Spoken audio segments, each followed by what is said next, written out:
Hey guys, I'm back with another video for you. This is going to be in regards to winter headgear. I'm going to be covering some balaclavas, some hats, eyewear, some goggles, and gaiter stuff like. You'll see. I'm going to go down the line here, but I wanted to point out ahead of time that a lot of this is layering based, just like any other winter setup.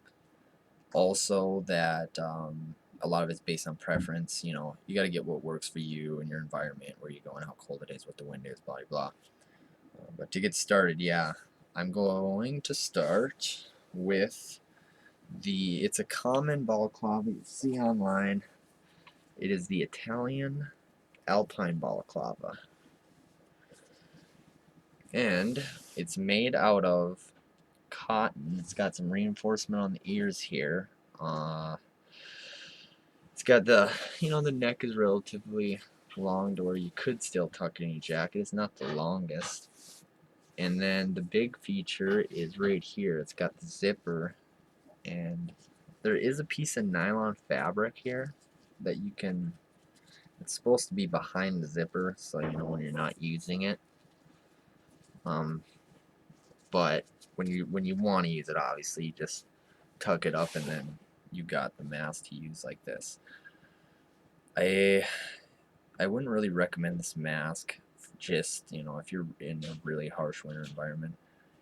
But the only thing I could say that it would be used for is to wear underneath something like a different balaclava or hat, or if you wanted to use this mask when you're sleeping in a sleeping bag, when you're tenting or something, when you're camping, just for like something light to wear to bed.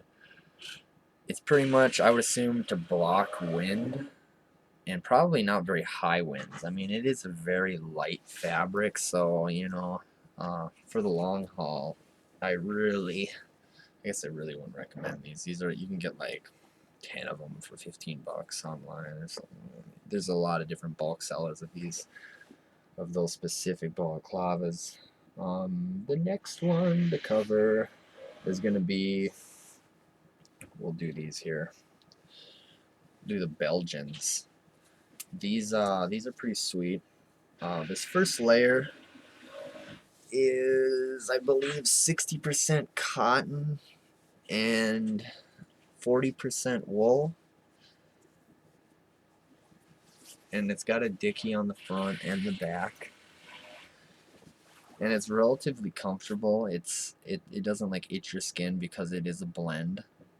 The next layer to this is obviously also Belgian. These run about $15, $10-15 a piece, by the way. This outside layer is an open face balaclava, and it's solid wool, and the dickey's a little bit bigger on this. For the buy, especially if the guy's into wool, the whole warm while wet feature, really good setup. This is, I would recommend it. It's not it for your cold or even intermediate cold environment. This is a pretty good setup. I really like that the outside one is open face. I mean, you could pull this down. It's a stretchable enough material to do so. But that is the Belgians for you guys. Whoa. Okay. On to the next. I'm gonna hop into polypropylene for a second here. This is a layer 1 polypropylene gaiter. Gaiters are nice, guys, because, well, it's a neck gaiter. They have like footwear gaiters too, but we'll cover that in a different episode or something. The neck gaiter is pretty much a scarf that you wear, and the cool thing about it is this polypropylene is so stretchy that you can pull this up, and it doubles up as a face covering. So you can pair it with pretty much anything. You can wear it over regular balaclava or under one, but the cool thing that I find awesome is you can wear it with an open face balaclava, because personally, me, You know, when growing up in North Dakota here, when I was when I was younger and sledding or just being outside in general, it only takes like an hour or less on a closed face mask. If you're breathing out of it, it's gonna frost up and then it might even melt. So then you're working with like a wet face mask, and so I'd usually pull it down when I wasn't using it. But if I was like going right into the wind or the snow, then you can always pull something up over it, you know. Anyways, figured I'd throw that in there. The next thing that I got here are the German winter hats. Now these are pretty readily available, $7-8 a piece. One's olive drab and one's flecktarn, obviously. I'm gonna go over the features on these. I'll just put it on regularly. It just goes over like that. You can Velcro this on the bottom and wear it like that, or you can wear it up like that.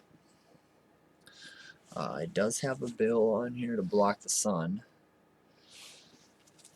and on the inside of it, as you can see, there's like a flap here, and it's got like a, I don't know what fabric it is. It's pretty soft, but and then also on this front part here, but I usually don't use that one because it gets in my eyes. But as you can see, it gives you some extra ear protection. You can pull this down over top. But, just an idea of, like I said, doubling up. Put that on there, and you got a reasonable setup, Another thing I wanted to go in, I might as well since I got this already like this. I got some goggles here. I picked these up from a thrift store for like $3. But eye protection is definitely a plus, when you're out in especially windy conditions. It's amazing how cold this area of your face can get, and if you're going to be out for the long haul, I'd recommend goggles, definitely, if you can carry them. They're not, not like heavy or big or anything, but alright, since we're on polypropylene still, I'll take this off. Okay, polypropylene is super stretchy. Alright, this is the layer 1. I would say, I wanted to show you the thickness here. That's like a hemming or a seam line or whatever. But the actual material here is probably about 1/8, probably more so like a 32nd of an inch. When you get into layer 2 polypropylene, and this is like in a lot of reference to X-Wax generation 1 and 2, they use this stuff. Well, layer 1 and layer 2 or polypropylene. This is a layer 2. It's probably more towards a 1/4 inch or a 1/16 or an 1/8. I'm sorry. This is more like a 1/16. This stuff is a lot more foamy, as you can see. Just by the way it bends and stuff. Versus this, it's kind of more cottony. But yeah, this is a Rothko here, and I got this for like $15. I like it because it's covers a lot of your face, it's got the big old dicky in there, and tuck that fucker in like that, and ready to go. Now this stuff is super warm. I really like this balaclava. It's not as versatile as your standard balaclava, because a lot of people will put their head through here, make it a gaiter or a scarf, or they'll fold it up into a hat. This is pretty much designed to be wore like this, like this or that.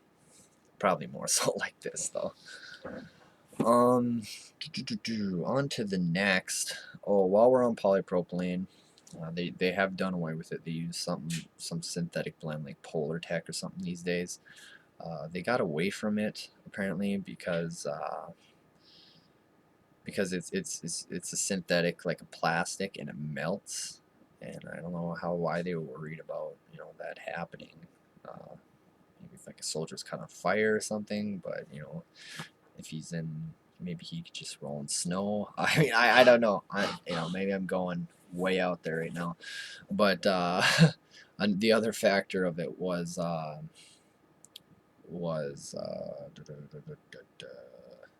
that soldiers start to stink in it, like a trapped smell. Now, a lot of that has to do with, you know, personal hygiene and personal preference for whatever the hell the case is. But you know, as long as you don't stink, you should be fine in polypropylene. Another thing about it is when you wash it, I don't know how dryer safe it is. I know that the layer one underwear, like the legs and the tops, the you know the pants along underwear, they would stretch out quite a bit, and I know that they can shrink. Like I've heard of different stories, but I think as long as you keep it dryer safe, you know, like not hot in the dryer, you'll be just fine. The next one I wanted to cover is I should be covering this, but I seen a lot of airmen at the airbase here and might not have these back in the mid 90s. Now these are awesome. I really like these, and I looked all over the internet and I cannot find them anywhere. They got this like unibrow padding thing here, this little bill. They're knit. It's a wool knit on the outside, and on the inside it's like a cotton knit. And this thing is so damn warm. It's like the best. So this is my ultimate outer layer right now. I mean, I could put like those balaclavas underneath this, but this is my outer layer. Super warm. I have no idea who makes it. I've seen many of the airmen have this hat. You would think that it'd be issued, but I haven't been able to find any information on it. Another one I'd like to cover, I wish I could be covering now, but I don't have it, is it's like an olive drab, ugly mask. It's got like a fur on the inside of it. It's U.S. It is U.S. military issued, but maybe I'll cover it in the future once I get a hold of one. I don't have one right now. And the last item that I'll be covering here today is just your standard GI hat. This is the old BDU hat, and it doesn't even fit my head, but I'll try anyways. It does have these flaps, you know, just like the German one. Worst case scenario, you know, help you out, I'm sure, but you'll probably freeze in it. But you know, whatever. Better than nothing, right? But yeah, that wraps it all up. I hope that the review is helpful to you. If you are going to go down the path of military surplus for headgear, stay warm. And if you liked, please like and subscribe. I do got more gear review videos like always. I'm actually gonna do some right after this one. So thanks for watching and take care.